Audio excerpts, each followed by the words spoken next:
What's up guys, welcome back to a brand new What If, and today we will be doing a brand new What If called What If Misty Took on the League. So the idea for this episode comes from the end of the episode Fit to be Tied, where Misty says that maybe she should take on Sissy, the Mike and Gym Leader herself. I wish I had a cool badge like that. I should have challenged her myself. So that's where the idea of this what if comes from. And if you guys want a part 2 to this video, get me to like 300 likes and I'll do it. Anyways, let's move on to the video. Watching Ash take on Sissy and seeing how cocky she can be, Misty thinks of showing her what a gym leader from Kanto is made of. Ash and Sissy would encourage her to do it, as Sissy also wants to see what a gym leader from Kanto is made of. After a lot of convincing, Misty gives in and challenges her gym. Misty uses her Goldeen for the water gun competition, and unlike Ash, when it comes down to see who can hit the plate first, Goldeen just barely manages to hit it first. Meaning Misty doesn't have to do the whole wave riding race, and she gets the coral eye badge. Sissy tells Misty that she might have what it takes to take on the orange crew. Misty tries to be humble about it, however Ash and Tracy hype her up to take on the Orange League. With them hyping her up, Misty decides to take part of the league, and Ash suggests that Misty catch more Pokemon. Misty gets mad at Ash for suggesting that her current team isn't good enough. However, on the inside, she knows that her current team is good, but she needs stronger Pokemon to take on the league.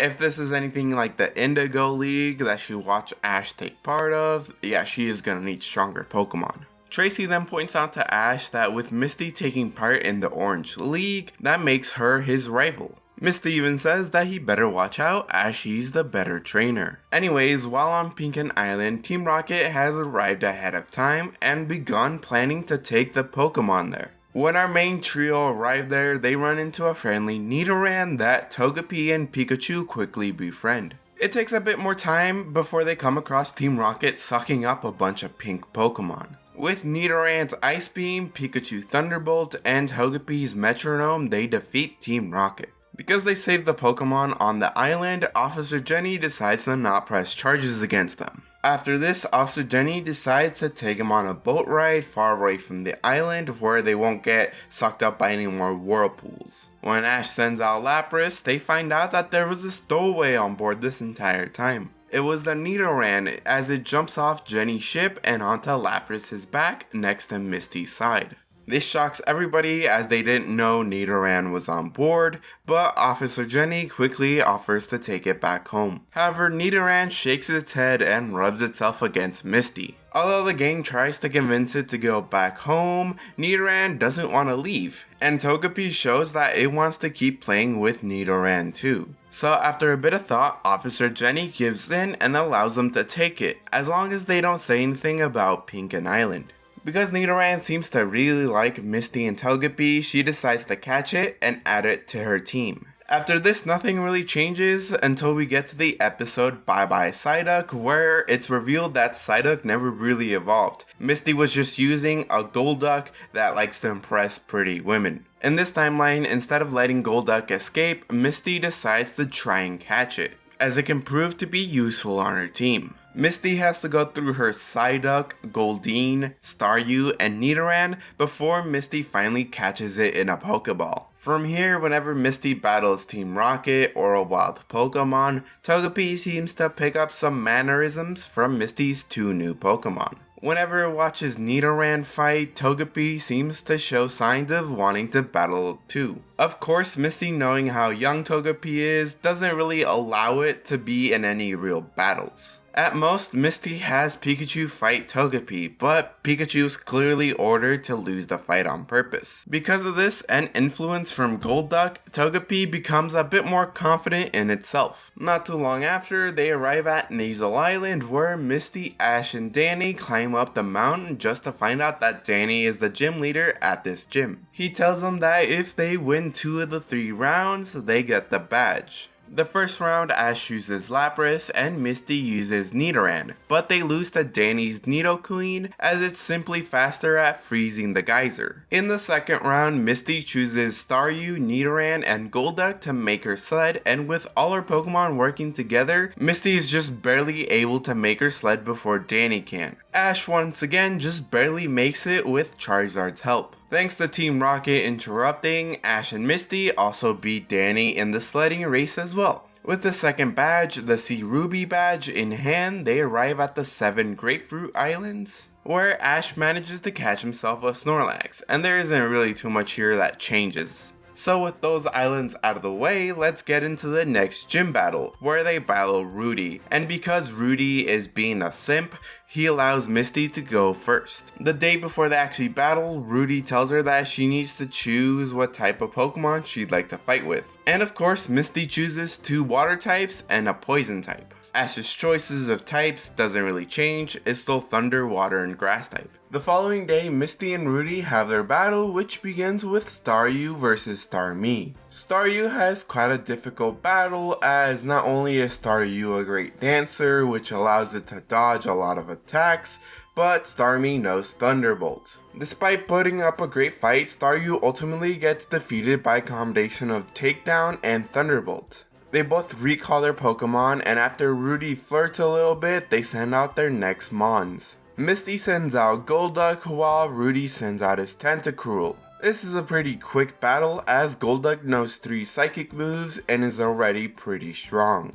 So Misty and Golduck take the win and they move on to the third and final battle. Misty's Nidoran versus Rudy's Nidoqueen, a poison on poison battle. Nidoran is able to dodge some of the attacks with Double Team and land a few double kicks and ice beams. However, it's simply not enough as Nidoqueen is simply faster and stronger. Even during the fight, Nidoran learns Bite, however it's still not enough. It ultimately takes Nidoran evolving into Nidorino and a bit of luck to beat the Nidoqueen. Nidorino is able to freeze solid Nidoqueen with the Ice Beam. With Nidoqueen unable to battle, Nidorino is declared the winner, thus Misty is given the Spikes Shell badge. As Rudy's handing the badge to her, he's acting kinda flirty before Ash interrupts him, saying that he wants his battle next. Rudy just looks kinda annoyed at him, telling Ash to wait an hour or so. From here, Ash's gym battle remains more or less the same, with the only real difference being that instead of using Starmie, Rudy uses Slowbro. Plus, Ash was able to watch how he battles, so he has more or less an idea of how Rudy battles. Regardless, Ash beats Rudy and he also gets the gym badge. After this, Charizard finally starts to listen to Ash and we get the events of the second movie. Nothing changes, so let's move on to the fourth and final gym battle. And because Misty went first last time, Ash says that he's gonna go first this time. The only real difference is that Ash beats Luana a bit faster this time, but nothing really changes. Because Misty got to watch Luana battle, she's able to plan for her battle.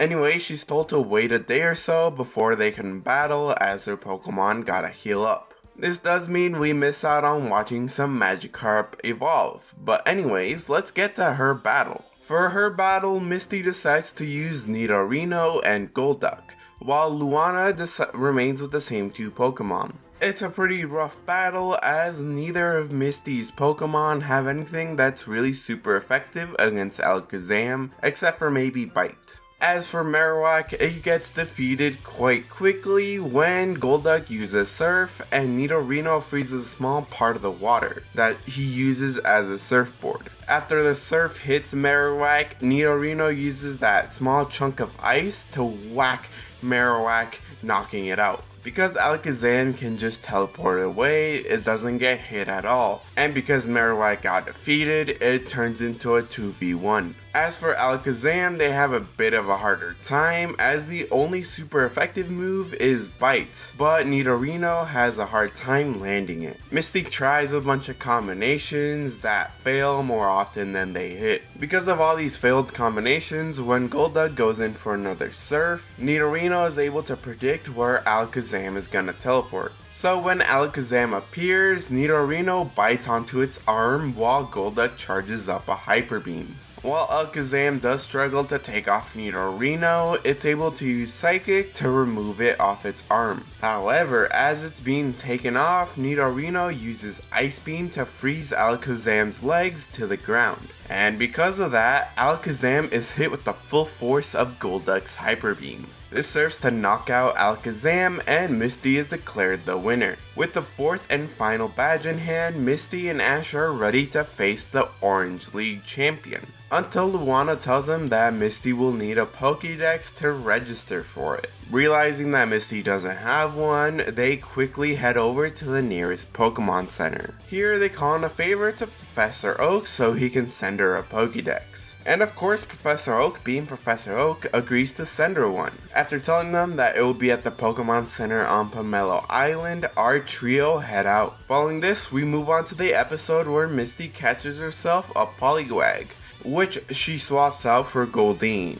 After healing Ash and Tracy's paralysis, they head off to Pomelo Island, where Misty gets her new Pokédex. Misty and Ash then register to face off against the champion of the Orange League. Misty's able to convince her sisters to temporarily give her back Starmie, which she had left behind.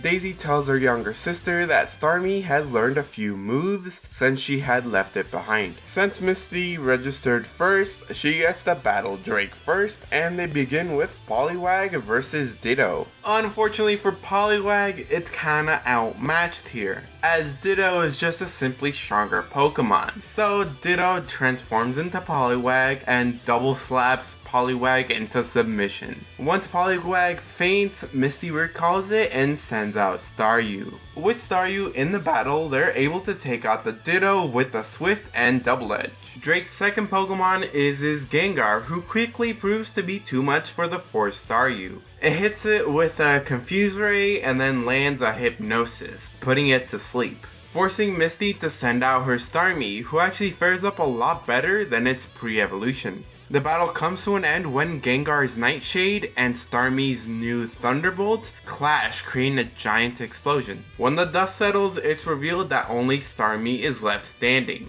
Because of this, Drake sends out his Onix that gets quickly taken out with relative ease. Once Onix is declared unable to battle, we have a short break to switch out the arena. Following the break, Drake begins with his Venusaur, and this poses a problem for Misty as 3 of her 4 Pokemon are water types. While she initially thinks of sending out Golduck because he knows 3 Psychic type moves and that'll be super effective against Poison types, she still doesn't like to be at that much of a type of disadvantage. Plus, she wants to save Golduck for later. So Misty goes for the much smarter idea and sends in Nidorino. Thanks to Double Team, Nidorino is able to dodge most of Venusaur's attacks, and not only that, but because of the poison typing, all the grass type moves don't really deal that much damage. Using Ice Beam, Nidorino is able to slowly but surely freeze Venusaur solid. Once Venusaur is declared unable to battle, Drake sends out his second to last Pokemon, Electabuzz. Misty decides to give Nidorino a break, and even though it's not the best matching, she decides to send in Starmie. While Starmie tries its best, it's still no match for the Thunder and Thunder Punches. With 3 Pokemon left and 2/3 of them being weak to electric type attacks, Misty decides to send in her Nidorino again. This fight isn't easy for either side, as both trainers have to get creative with the way they attack. Like when Nidorino uses his Ice Beam to freeze Electabuzz's hands to stop it from using Thunder Punch.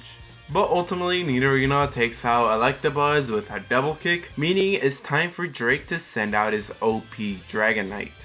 Against her better judgment, Misty decides to keep Nidorino in the battle. Unfortunately, Nidorino doesn't have much of a chance here, as it only lands a couple of Ice Beams and double kicks. Ultimately, Dragonite takes out Nidorino with a Body Slam, but luckily for Misty, when the Body Slam connects, Nidorino's ability activates. It's revealed that Nidorino's ability is Poison Point. This poisons Dragonite, giving Misty some hope that she can win this. For Misty's second to last Pokemon, she sends out her second strongest Pokemon, Golduck. This turns into a very fierce battle as both Pokemon are very powerful and agile. Thanks to Dragonite being hit with the poison, it allows Golduck to land a few extra attacks that it normally couldn't have. And with Disable, it's able to block most of Dragonite's attacks. However, even with this overpowered Golduck, It gets taken out when they both clash with hyper beams. Unfortunately, Dragonite is just a little bit more overpowered than Golduck.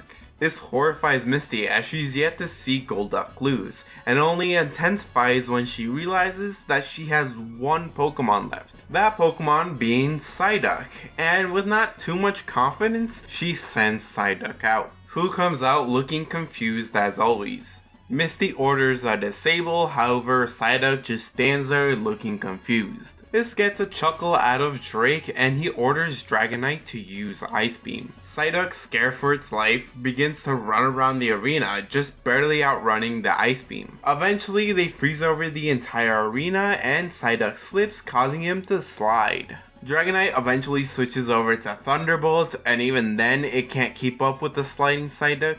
Ultimately, Dragonite is able to perfectly time one Skull Bash and it hits Psyduck. This sends Psyduck flying on the ice and its head bounces off a bunch of rocks created from the ice. It hurts Psyduck a lot, but you know what hurts him even more? The fact that he develops a massive headache.